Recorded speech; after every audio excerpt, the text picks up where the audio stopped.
जय हिंद। आपका स्वागत है आपका अपना YouTube चैनल मैथ ज्ञान पॉइंट में। एक्सरसाइज आज जो होगा 6, क्या होगा? एक्सरसाइज 6। देखिए एक्सरसाइज 6 का क्या नाम है। देखिए क्या है एक्सरसाइज 6? वैश्वीकरण। क्या है?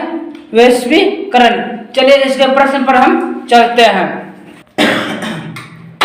देखिए वस्तुनिष्ठ प्रश्न का पहला प्रश्न क्या है? नई आर्थिक नीति में किसे सम्मिलित किया गया है? तो इसका आंसर होगा उपयुक्त सभी। क्या होगा? उपयुक्त सभी। दूसरा नंबर प्रश्न क्या है? वैश्वीकरण के मुख्य अंग कितने हैं? तो इसका आंसर होगा 5। क्या होगा? 5। तो तीसरा नंबर प्रश्न क्या है? इनमें से कौन बहुराष्ट्र कंपनी है? तो इसका आंसर होगा इनमें से सभी। अब चौथा नंबर क्या है प्रश्न? वैश्वीकरण का अर्थ क्या है? तो इसका आंसर हो जाएगा ऑप्शन नंबर ख। क्या होगा? ऑप्शन नंबर ख। अब देखिए अगला प्रश्न क्या है? 5 नंबर। 5 नंबर जो है यहाँ पर इसका जो आंसर हो जाएगा ऑप्शन नंबर मेरा हो जाएगा कोको कोला। क्या होगा? Coca Cola.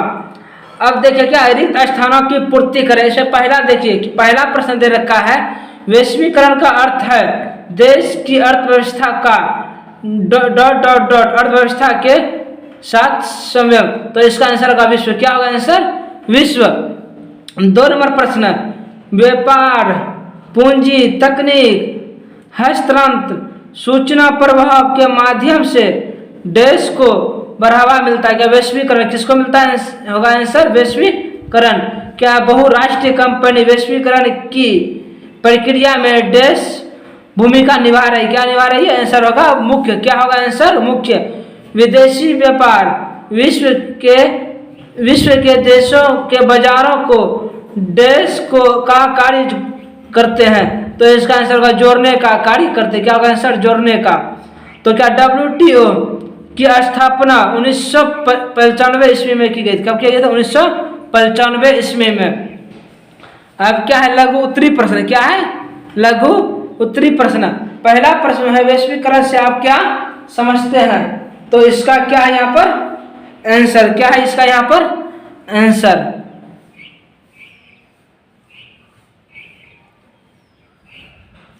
अब देखिए 2 नंबर प्रश्न क्या है? बहुराष्ट्र कंपनी किसे कहते हैं? तो इसका क्या है यहाँ पर आंसर? क्या है यहाँ पर आंसर है? 2 नंबर प्रश्न का यहाँ पर आंसर है। अब देखिए तीसरा प्रश्न क्या है यहाँ पर है? विश्व व्यापार संगठन क्या है? यह कब और क्यों स्थापित किया गया? तो इसका क्या है यहाँ पर तीसरा नंबर प्रश्न का आंसर है? क्या है? 3 नंबर प्रश्न का क्या है यहाँ पर? यहाँ से लेकर यहाँ तक क्या है यह? इसका आंसर है 3 नंबर प्रश्न का। अब देखिए चौथा नंबर प्रश्न क्या है? भारत में सन 1991 में आर्थिक सुधार से आप क्या समझते हैं? तो इसका क्या है यहाँ पर चौथा नंबर प्रश्न क्या है यहाँ पर आंसर? क्या है यहाँ पर चौथा नंबर प्रश्न का यह आंसर है। अब देखिए 5वां नंबर प्रश्न क्या है यहाँ पर है? उदाकरणीय को परिभाषित करें। तो इसका क्या है यहाँ पर आंसर है? 5 नंबर प्रश्न का यह आंसर है।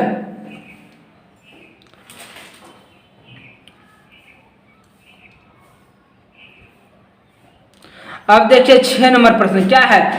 6 नंबर प्रश्न निजीकरण से आप क्या समझते हैं? तो इसका क्या रहा है यहाँ पर आंसर? क्या है यहाँ पर आंसर?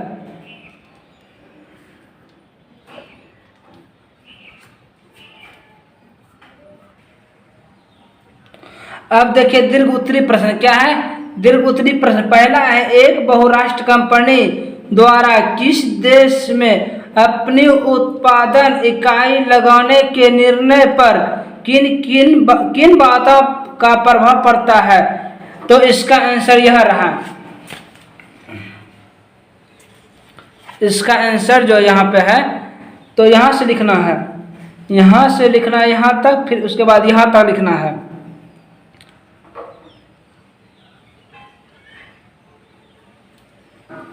तब फिर उससे आगे हमें क्या लिखना है, यहाँ से लिखना है,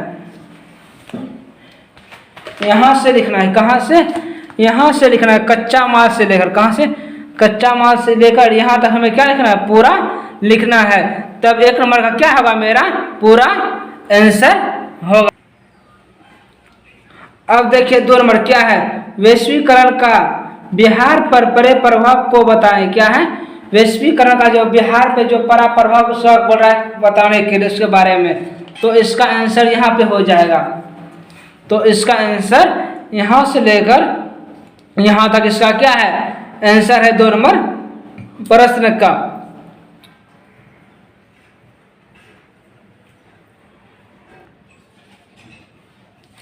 तीन नंबर प्रश्न क्या है, भारत में वैश्वीकरण के पक्ष में तर्क दें। तो इसका जो हम जो वीडियो अलग हम वीडियो बना देंगे इसके ऊपर।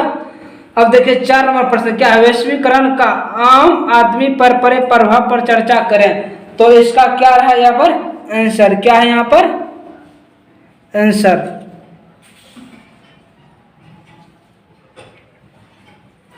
यह जो आंसर है 4 नंबर प्रश्न का आंसर यहाँ से लेकर यहाँ तक आंसर है। आप लोग अच्छे से इसे नोट कर लीजिएगा। तो आज का क्लास कैसा लगा हमें कमेंट बॉक्स में जरूर लिखें। तब तक के लिए जय हिंद।